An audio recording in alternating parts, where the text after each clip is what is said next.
नाम में आप सभी को प्रेम भरा नमस्कार।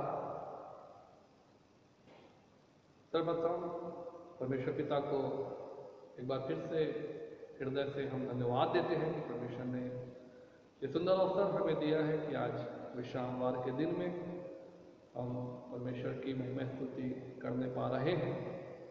और जैसा कि आप सभी को ज्ञात है कि जो लॉकडाउन की अवधि फिर से 3 मई तक बढ़ा दी गई है और इस कारण से हम इन दिनों में घरों में रहकर अपनी आराधना करेंगे। आज की आराधना के लिए या आज के मनन के लिए जो पाठ मैंने चुना है वो पाया जाता है यूहन्ना रचित सुसमाचार उसका 21वां अध्याय और उसके 15 पद से 19 पद तक। और वचन में इस प्रकार से लिखा है, भोजन करने के बाद यीशु ने शमौन पतरस से कहा, हे शमौन यूहन्ना के पुत्र, क्या तू इनसे बढ़कर मुझसे प्रेम रखता है? उसने उससे कहा, हाँ प्रभु, तू तो जानता है कि मैं तुझसे प्रीति रखता हूँ। उसने उससे कहा, मेरे मेमनों को चरा। उसने फिर दूसरी बार उससे कहा, हे शमौन यूहन्ना के पुत्र, क्या तू मुझसे प्रेम रखता है? उसने उससे कहा, हाँ प्रभु, तू जानता है कि मैं तुझसे प्रीति रखता हूँ। उसने उससे कहा, मेरी भेड़ों की रखवाली कर। उसने तीसरी बार उससे कहा, हे शमौन यूहन्ना के पुत्र, क्या तू मुझसे प्रीति रखता है? पतरस तो उदास हुआ कि उसने उससे तीसरी बार ऐसा कहा, क्या तू मुझसे प्रीति रखता है? और उसने कहा, हे प्रभु, तू तो सब कुछ जानता है, तो यह जानता है कि मैं तुझसे प्रीति रखता हूँ। यीशु ने उससे कहा, मेरी भेड़ों को चरा। मैं तुझसे सच सच कहता हूँ, जब तू जवान था तो अपनी कमर बांधकर जहाँ चाहता था वहाँ फिरता था, परंतु जब तू बूढ़ा होगा तो अपने हाथ फैलाएगा और दूसरा तेरी कमर बांधकर जहाँ तू न चाहेगा वहाँ तुझे ले जाएगा। उसने इन बातों से संकेत दिया कि पतरस कैसी मृत्यु से परमेश्वर की महिमा करेगा। और तब उसने उससे कहा, मेरे पीछे बोले। आइए प्रार्थना करें। प्रभु जी, हम एक बार फिर से बड़े धन्यवाद के साथ आपके सम्मुख अपने सरों को झुकाते हैं आज के इस दिन के लिए, इस समय के लिए। प्रभु, आपका हृदय से धन्यवाद देते हैं जो आपने हमें दिया है। प्रभु, जब कि हम आपकी हुजूरी में बैठे हैं, आपकी हमदोसन्ना सिताइश इबादत करते हैं, पवित्र आत्मा आपकी उपस्थिति को हमारे मध्य में चाहते हैं कि हमारे सब बातों के द्वारा से प्रभु आपके नाम को महिमा मिले और होने दे कि आज की आराधना प्रभु आपको ग्रहण योग्य हो सके। वचन के मनन में जब हम प्रभु अपना ध्यान आपके वचन की ओर लगाते हैं, प्रभु आप अगुवाई करें कि हम अपना पूरा मन पूरा ध्यान इन वचनों पर दें और इन वचनों के द्वारा हम शिक्षाओं को प्राप्त करें। धन्यवाद और विश्वास के साथ प्रार्थना उद्धारकर्ता मुक्तिदाता यीशु मसीह के नाम से मांगते हैं, आमीन। जैसा कि आज का आराधना पाठ जो यूहन्ना उसका 21वां अध्याय पद 15 से 19 लिया गया है और इसका जो शीर्षक मैंने दिया है वो है दूसरा अवसर। दूसरा अवसर। प्रभु यीशु मसीह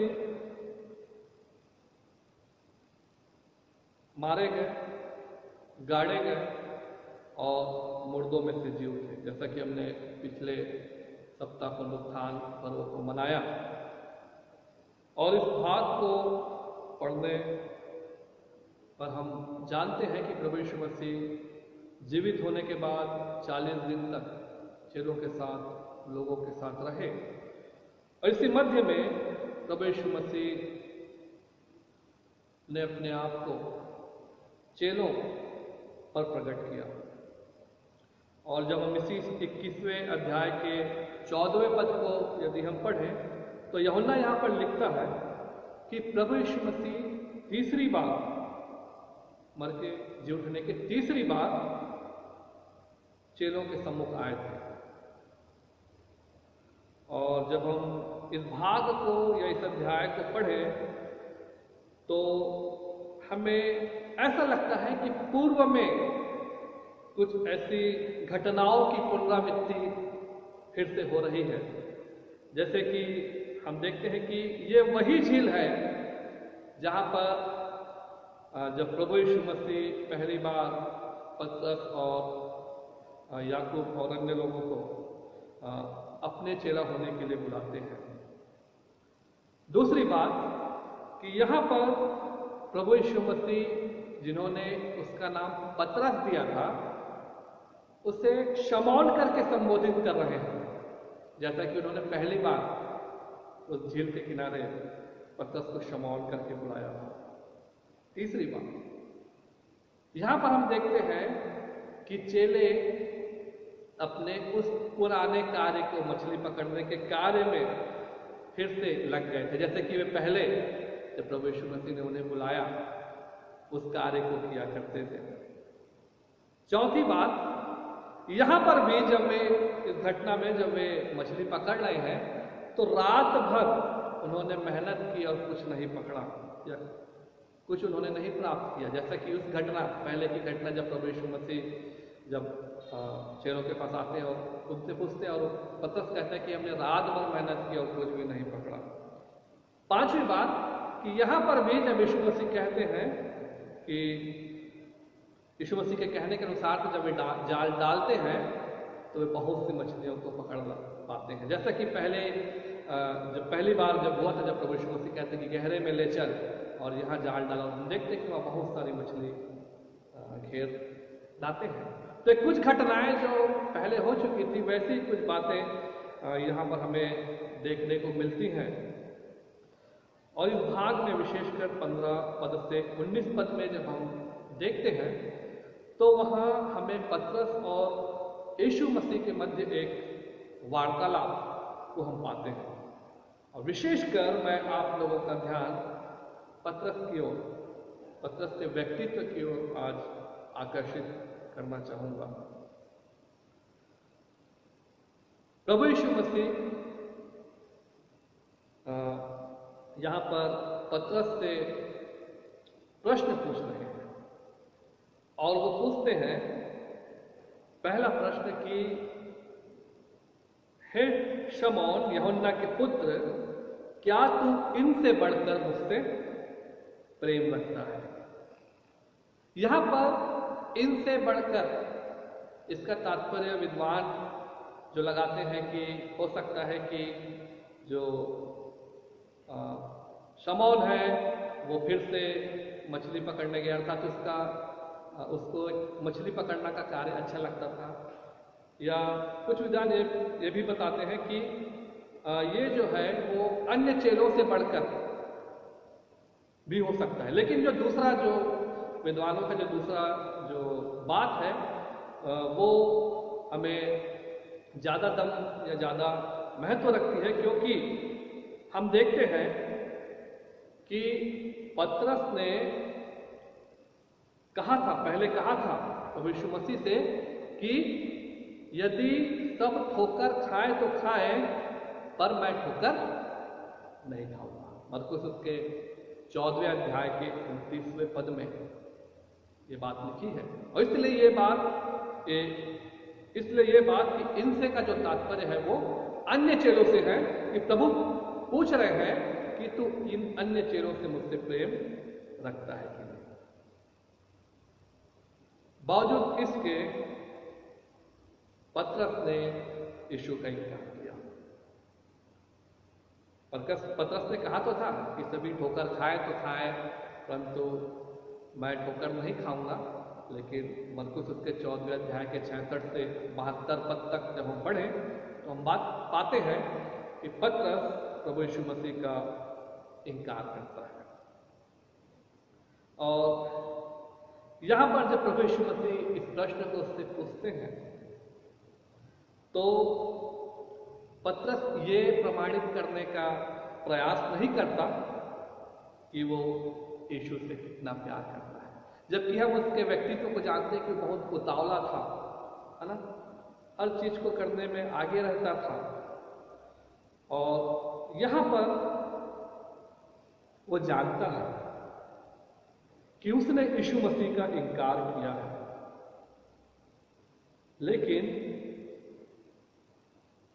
पतरस अपने मन से, अपने हृदय में प्रभु यीशु मसीह से प्रेम रखता है और वो जानता है कि प्रभु यीशु मसीह उसके हृदय के प्रेम को जानते हैं और इसलिए वो यीशु मसीह को उत्तर देता है कि हाँ प्रभु, तू जानता है। तीनों बार, तीनों प्रश्नों में जब प्रभु यीशु मसीह पतरस से पूछते हैं कि क्या तू मुझसे प्रेम करता है, क्या तू मुझसे प्रेम करता है, क्या तू मुझसे प्रेम करता है, और तीनों बार पतरस यही उत्तर देता है कि हाँ प्रभु, तू जानता है।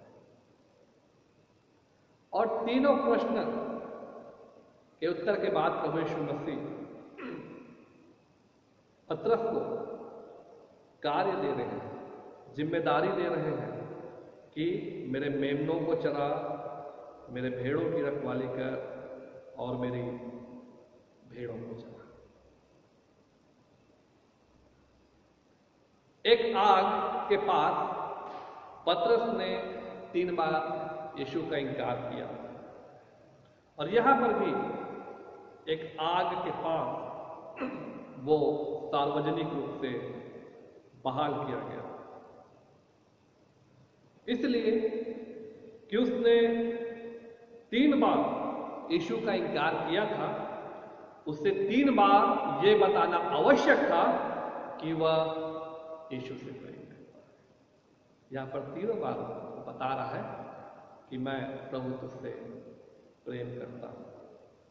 जब हम मत्ती उसके 16वें अध्याय के 18वें पद को देखें तो उसके अनुसार से प्रभु यीशु मसीह पतरस के लिए कहते हैं कि तू पतरस है और मैं इस पर अपनी कलीसिया बनाऊंगा।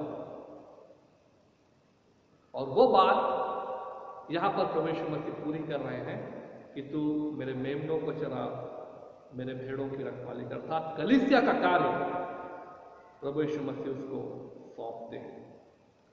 जब हम उसके आगे 18वें पद और 19वें पद को देखते हैं तो वहां पर ऐसा प्रतीत होता है कि प्रभु यीशु मसीह पतरस की मृत्यु के बारे में बता रहे हैं कि किस प्रकार से पतरस की मृत्यु होगी और उसकी मृत्यु परमेश्वर की महिमा के कारण, महिमा का कारण होगी।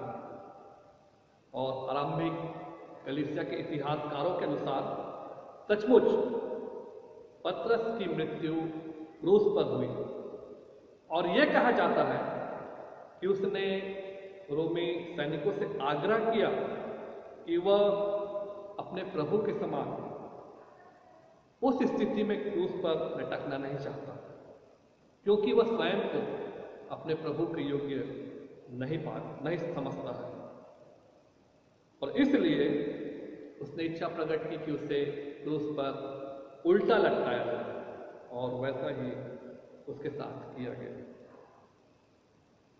आरंभिक कलीसिया में जब हम पतरस के कार्यों को देखते हैं तो हम उसे एक अगुवे के रूप में देखते हैं। उसके जीवन में साथ ही हम बहुत सारे बदलावों को पाते हैं। इसके बाद पतरस कभी भी अपनी भक्ति के परखे जाने पर असफल नहीं हुआ। इसके बाद कभी भी पतरस ने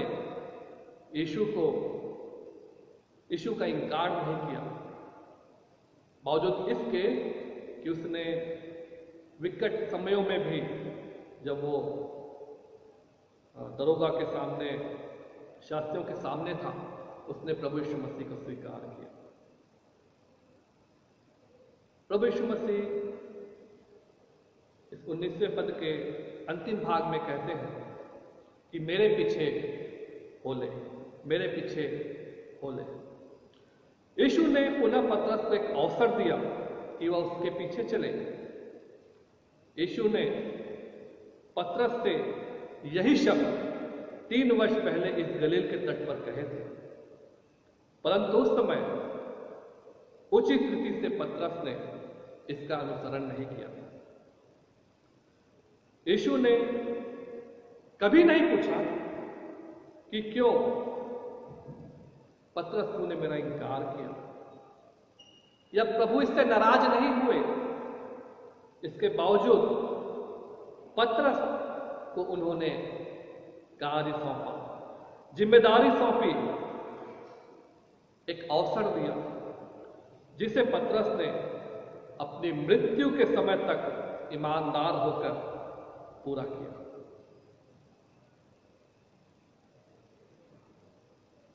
पतरस के इनकार के कारण यीशु ने पतरस को छोड़ नहीं दिया, किंतु पतरस को अपनी कलीसिया के चरवाहे के रूप में नियुक्त किया। यीशु ने पतरस को क्षमा किया और उसे पुनर्स्थापित किया।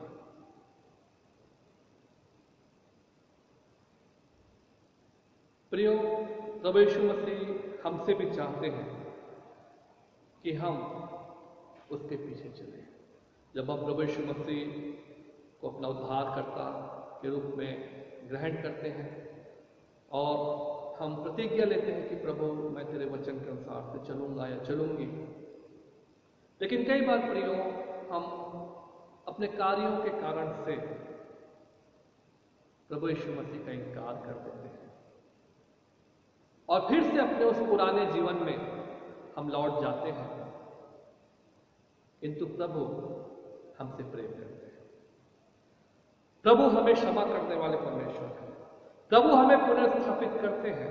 प्रभु हमें एक और अवसर देते हैं और हमें भी पतरस के समान यीशु के द्वारा दिए गए इस अवसर का लाभ उठाते हुए हमें प्रभु यीशु द्वारा दी गई अपनी जिम्मेदारियों को पूरा करना है।